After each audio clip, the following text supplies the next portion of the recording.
Welcome back to Hot Wheels World Race, the Speedrunner Tour. This time out, I'm gonna have to do a re-record because, well, my audio compared to the game was just not good enough. I've managed to fix it a little bit, so hopefully it should be a lot better now. I've been checking all the bars and whatnot, and it does seem to me that it's now a better ratio of everything. The goals that I set out for that video, some of which I've been able to salvage, but unfortunately not a lot of it has gone well. Mist Mountain. The goal was to do a sub 3 minute. This alone took me 2 hours to get. I'm going to try it again. If I manage to get anything below sub 3 minute, I'm going to call it there, because I don't want to be on this track for another 2 hours. But what I will do, I will show off my best time, that 2:58.05. Emerald Crater, I tried to set a time that was close to that 2:58, so I'm going to try that again. I'm going to talk through that track as well, same with Mist Mountain. I mean, if I manage to do something similar, then that would be great. Deep Zone was a new track that I went to. I did manage to get a 3:56, which was actually silver. It was only 1 second off gold. Gold round there is a 3:55, so I'm going to go for that. And Glacier Edge is, well, a pain in the arse track, and I'm nowhere near even bronze on that, so that's going to be very fun to try and go faster than that. If I can get 3 minute, or if I can get sub 3 would be ideal, because I think the bronze on that is like 2:57, but if I manage to get, whatchamacallit, if I do manage to get I've lost me thinking now. 3 minute, I'll be happy with that. That time there was just a little bit of practice earlier today, just to try and get myself warmed up. So there is that. It was not a bad run, but it could have been a hell of a lot better, I will admit that. So, Emerald Crater.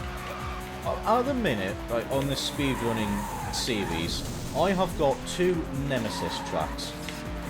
This is one of them. And the other one is, well, concern I talked about before and how I was stuck on the track for 2 hours, that was a terrible shuffle there, is Mist Mountain. Those two seem to be my nemesises.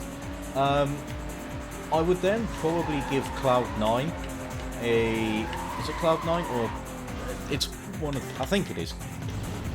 No, I forgot. It's one of the Sky tracks, it's the one with the loop in it. I've forgotten. Anyways, that is probably my 3rd place so far on what is going to be some of the hardest tracks for me to really improve upon.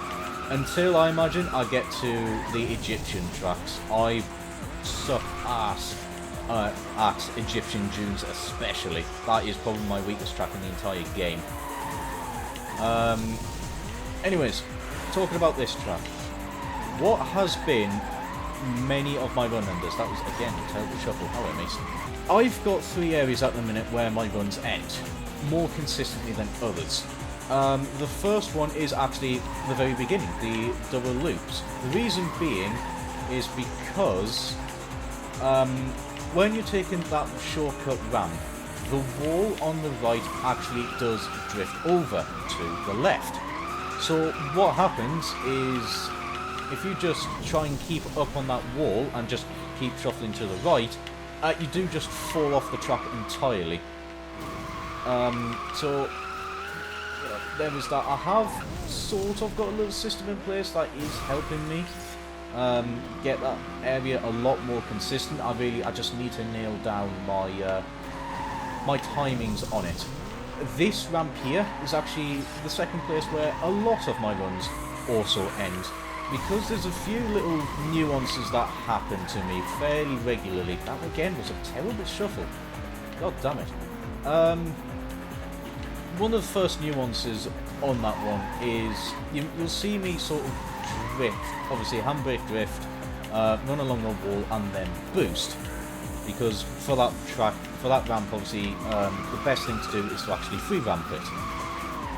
The problem with that is that half the time my steering input, it basically does that. I've never had that happen on that ramp before, though, I will admit that.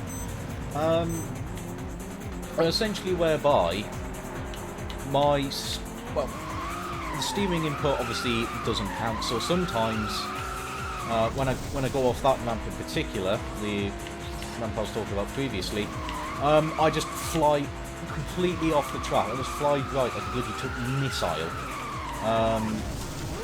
And yeah, that ends my runs there. Sometimes it will happen fairly regularly. I go for the handbrake, go for the shuffle, and then my boost doesn't come out. Oh, I think I've gone too quick. Oh no, fine. Yeah, so to sort of counteract this steering not working, or just not being inputted when I hit the jump, what I have been doing is I've actually been letting go of the steering ever so slightly to and then reapply it, and that actually does seem to be working out. That seems to be getting a lot more consistent for me getting that jump. So there we go. That was hideously close. I never want to be doing that. Don't want to be doing that too much if you can help it. We got 400 plus miles an hour at the minute. I am going that way just because right now it's the more consistent thing for me to do, to go a little bit quicker. I believe the top speedrunners on that corkscrew bit actually shuffle to the left. I'm not fully consistent at that yet. If I can, once I get the rest of the track really nailed down, then I will start trying to optimise that corkscrew. So there is that. Ooh, that was a really piss poor shuffle. The final area where my runs end is actually there, at that bridge. That track-wide boost pad, sometimes I do just shuffle that really badly, and obviously that ends up, sometimes I miss the bridge entirely, so that ends my runs that way. Sometimes, because it's a little bit of an awkward shuffle, I actually miss the boost pad on the left, which is what I'm needing to hit. Yeah, so that sometimes ends the runs as well. Or sometimes, at the same token, I get a good shuffle on that track-wide boost pad, but I just miss the boost pad on the left. That does happen. Not too commonly, but it does happen common enough where it is a bit of an issue that I need to really resolve. So, you know, there is that, and that's essentially my main issues at the minute, with Emerald Crater. It's definitely something that can be ironed out, which is, well, good. That's what we're wanting. Just, you know, a little bit of growing pains, and there we go. How good was that? It wasn't the best. It was very close, yeah. That lap 2 was a little bit slow. And to be fair, even lap 3 wasn't that great, but my lap 1 was a lot better. That was a really good lap 1, actually. Nearly a 101. Just a little bit of optimising, I probably would have done it a little bit quicker. However, really close to my record. I'm pretty happy with that time, and that should be something quite good for the Speedrunner leaderboard. So that's Nemesis 1. Now we go to the biggest bastard of the lot, Mist Mountain. This track, oh god. This is the one that really, really done my head in. Like I said before, this track, just to get that 258.0, that took me 2 hours to get. This one, like, when I was learning the speedrun stuff, this track, well, I actually really do like this track to base around normally. I think it's a brilliant track. And when I was doing the speedrun and stuff, I thought it was really fun. But then when I was trying to improve, Christ, in my opinion of this track change. I really hate this track for speedrunning. I really do. So, where's the main problems? Section 1 that you just saw me there restart, that's my biggest killer. That really is my biggest killer at the minute. Because, well, there's something that I'm doing wrong here, because I know obviously meant to be pre-shuffling, but I do need to counter-steer, because I need to be hitting that ramp. The top speedrunners actually do free ramp that. Oh, I think I may have bollocks myself a little bit. Nah, it should be alright, I might be able to ride it out. If you're not sure what free ramping is, essentially it overcomes one of the game's mechanics, whereby when you go over a ramp, essentially you have like two set jump trajectories, shall we say. If you take the ramp boot, if you do a boost jump, or if you don't do a boost jump.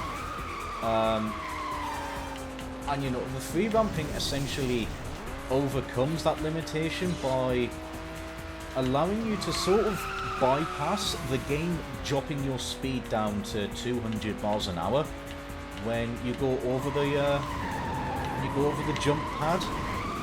So that's essentially what is happening there, and that's in essence free ramping.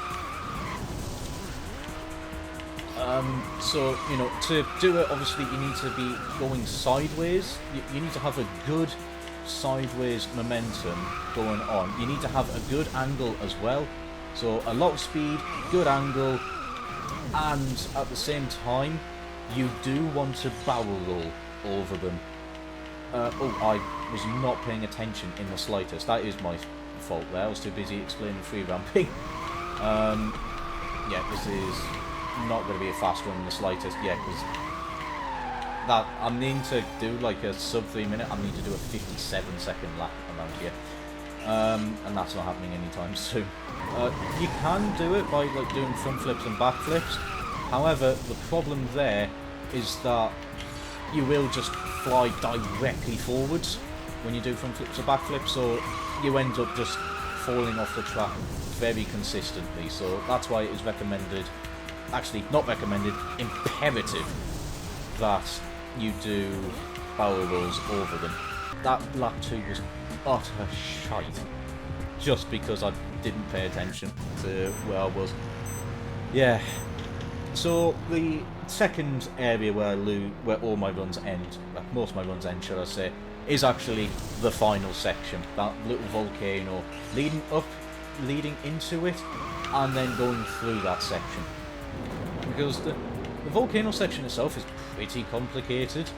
That corner before with the wall ride, you know, essentially as you see me do it, I drift a little bit late, and then obviously I boost to carry a lot of speed through that section and things like that leading into the volcano.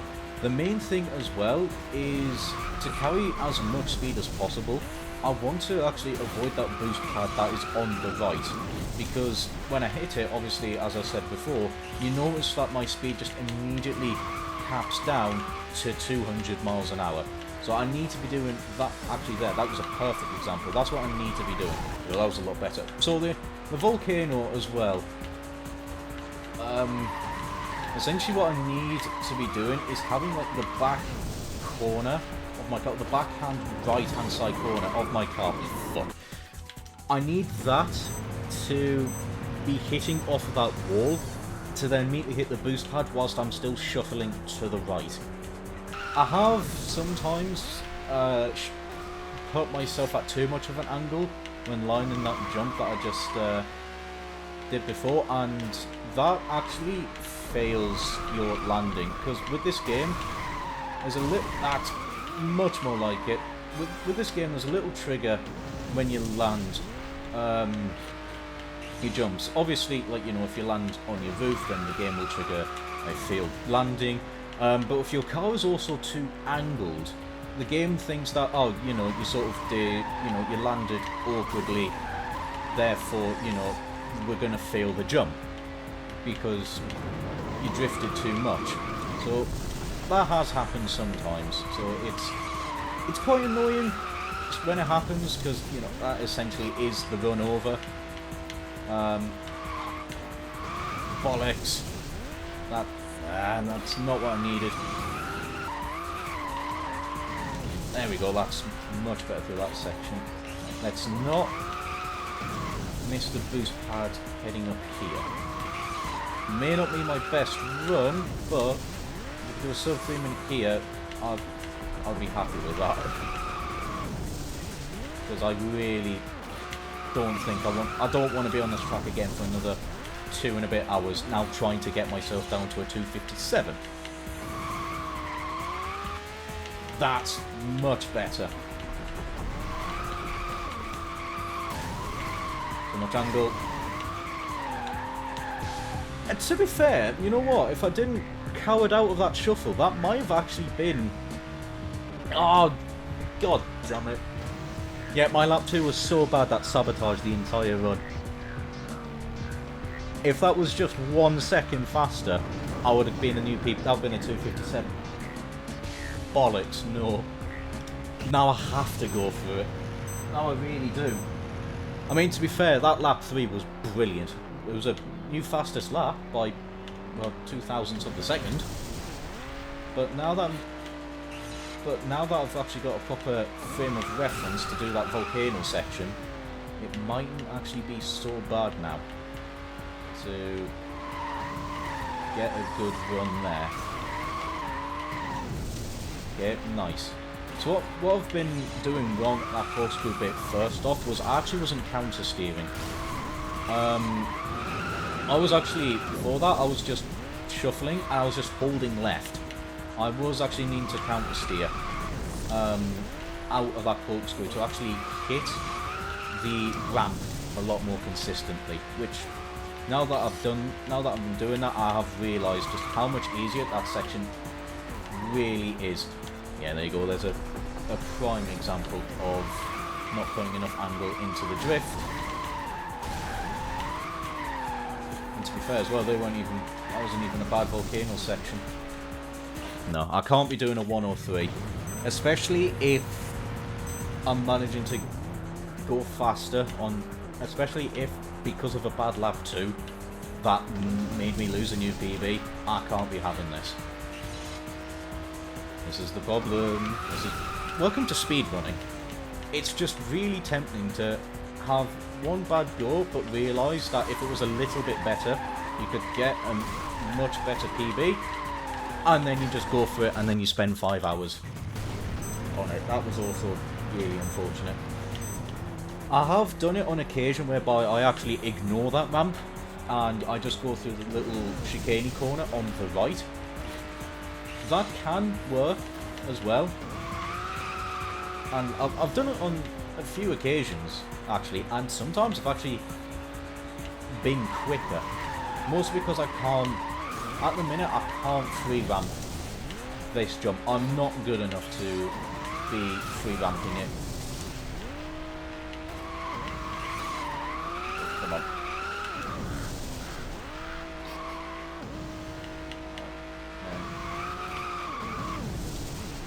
Here we go. That was pretty close too. Nice. That's more like it. There we go. Fantastic.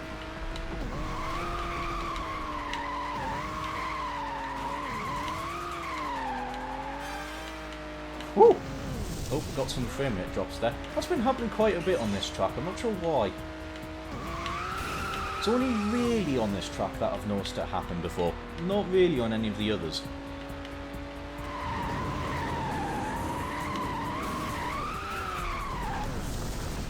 Christ.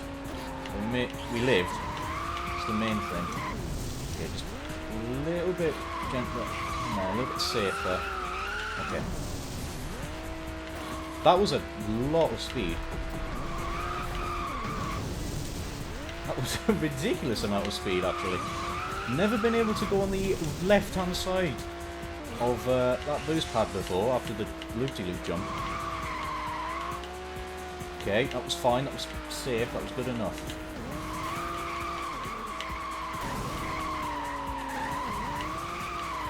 Bloody hell. Don't miss that ramp, I've done that before. Is that fine? The bloody text being in the middle of your face is quite annoying, I will admit that. Because I need to bloody see where I'm going. I have very much missed that ramp a good amount of times in my history of playing this game, because the screen is just... The screen is in your face? No, that's not what I mean. The text is in your face.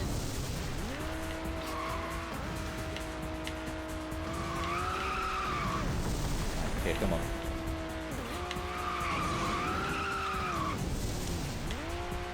Over. Nice.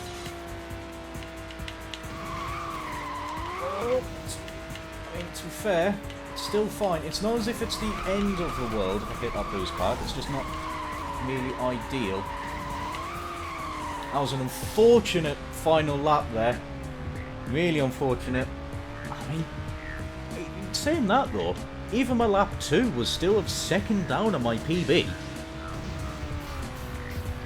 But my lap 1 was good and was much better, so I got new PB. Hey, you know what? I'm happy with that. Also, no idea what happened to my voice.